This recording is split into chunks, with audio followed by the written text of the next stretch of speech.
A ti, Señor Jesús. Ayer se nos advertía que la seguridad económica o la seguridad humana, en definitiva, no puede dar tranquilidad, porque uno puede tener casi todo atado, pero como decía Jesús en esa pequeña parábola, insensato, esta misma noche vas a morir, ¿y esto para qué va a ser? Entonces, tener esa seguridad de que la única confianza, la única roca firme en nuestra vida es Dios, a través de la fe es nuestra conexión con Él. Y hoy el Evangelio nos insta a estar vigilantes, a estar atentos, también ante lo inesperado, no solamente del fin del mundo, sino también de la presencia de Dios en nuestra vida. Antiguamente, el otro día recordábamos que se rezaba mucho por la perseverancia final, y en la letanía de los santos, que se rezaba la comendación del alma, que se hacía el retiro mensual y todo lo demás, se añadía una petición, dice: ad improvisa subitania morte liberanos Domine, de la muerte súbita e imprevista, líbranos Señor.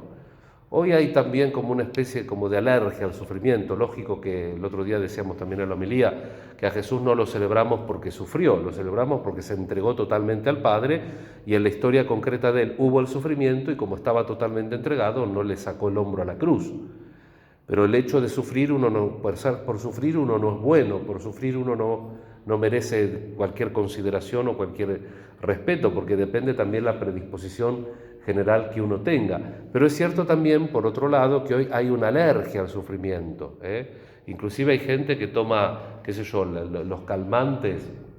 Conozco un caso que un chico bastante joven tuvo una enfermedad bastante rápida, creo que una especie de problema en la sangre, porque tomaba muchísimo, empezó con los paracetamoles y terminó tomando unos remedios mucho más fuertes que le sacaban el dolor pero le tapaban los síntomas. Fíjense que la naturaleza humana está bastante bien hecha, y entonces a veces el dolor te está avisando y te está, en definitiva, protegiendo de una enfermedad. Y vos, por alergia al dolor, tapás el síntoma y te descuidás de la causa. Y eso podemos traspolarlo analógicamente a los temas morales. Muchas veces nosotros atendemos los síntomas y no atendemos las causas. Y uno de los problemas muy profundos del tiempo moderno es que no tenemos el cimiento bien puesto. Por eso hay que estar vigilantes, y por eso tenemos que saber que las situaciones humanas, el dinero y todas las situaciones humanas no son la garantía de la felicidad de las personas, sino que esa garantía es Cristo. Por eso San Pablo, hoy tenemos un resumen del capítulo 5 de la Carta a los Romanos, donde pone esa tesis tan linda, ¿no? Que así como todos pecamos en Adán, así todos somos regenerados en Cristo, somos solidarios. Pero esa regeneración que Cristo consigue para todos los que quieran, efectivamente nosotros tenemos que poner nuestra voluntad y tenemos que adherir. Y la vigilancia entonces está en que no nos distraigamos de poner siempre nuestro apoyo y nuestro fundamento en toda nuestra vida en el Señor Jesús. Hoy celebramos la memoria litúrgica de San Juan Pablo II. La celebramos hoy porque cuando a veces los papas mueren en época que el calendario litúrgico ya está ocupado, por ejemplo, él murió el 5 de abril, entonces ya estaba ocupado por la Pascua.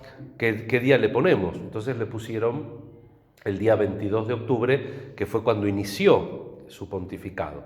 Como nos pasó con San Juan XXIII, que el día de la memoria litúrgica al final se puso el día que comenzó el Concilio Vaticano II, porque también en el calendario el día en que él murió estaba ocupado. Pero bueno, los papas tienen esto, ¿no? Al tener una vida pública, nosotros también relacionamos su persona, su ser, su magisterio con esa vida pública de sumo pontífice.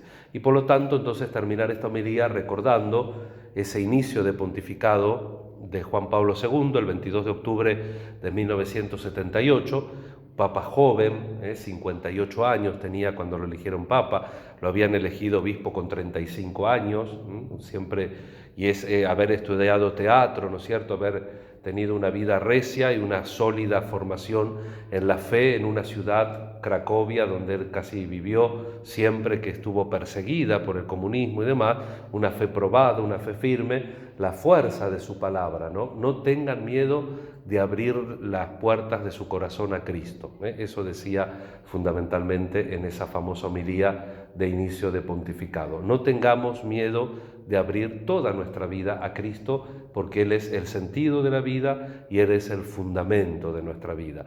Esa elección nos la enseñó el Papa en todos los momentos, podríamos decir, significativos de una persona. Cuando está en plena efervescencia, cuando tiene todas las capacidades, toda la fuerza, como lo vimos esquiar, lo vimos haciendo natación y lo vimos babeándose al último tiempo.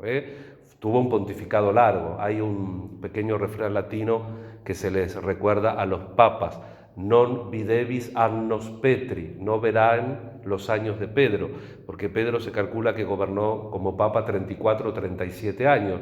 El papado más antiguo, después del de Pedro, es el de Pío IX, que según cuando se feche le ponen 31 o 32 años, y el que le sigue es el de Juan Pablo II, que son casi 27 años de pontificado. No videvis annos Petri, pero este Papa con ese largo pontificado nos mostró, en una época en que lo podíamos seguir por televisión, por todos los medios que lo teníamos muy cercano, cómo en todos los estadios de la vida uno se puede entregar a Dios con las limitaciones o con la plenitud.